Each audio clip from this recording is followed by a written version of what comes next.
The Bank of England has just given one of its worst assessments of the UK economy ever. The Bank of England has warned the UK could face 5 consecutive quarters of negative GDP growth, a deep and long recession, and the worst drop in living standards on record.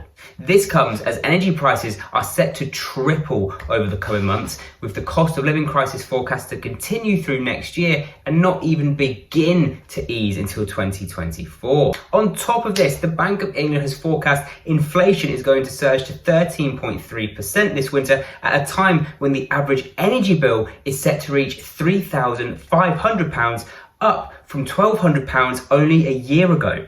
The bank's Monetary Policy Committee has warned of an exceptionally large risk as gas prices continue to move higher.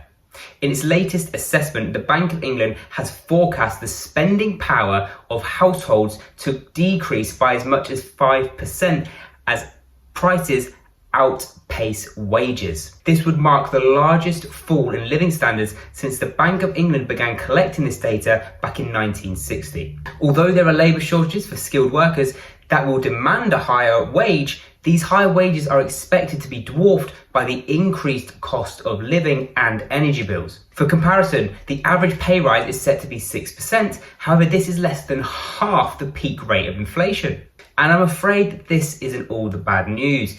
Forecasts expect that even when the economy starts to grow again, unemployment will climb from 3.8% to 6.3% in 2025. Guys, this is a pretty dire outlook from the Bank of England. It looks like we are in for an even rougher winter than we initially expected, but hang in there. Save and invest as much as you can, provide more value to your employer if you're an employee, and if you're self-employed or an employee, try and look for ways that you can diversify your income and increase your income streams. People who have diversified income streams are more likely to withstand a recession and come out of that recession potentially better off, because they can invest more and they can put money into stocks and shares, and they can put money into property, and they can invest their income so that when we come out of the bad times, they have more wealth. That's all from me. I'll see you in the next one. This outlook is pretty dire, but just hang in there. We will get through it and it will begin to improve.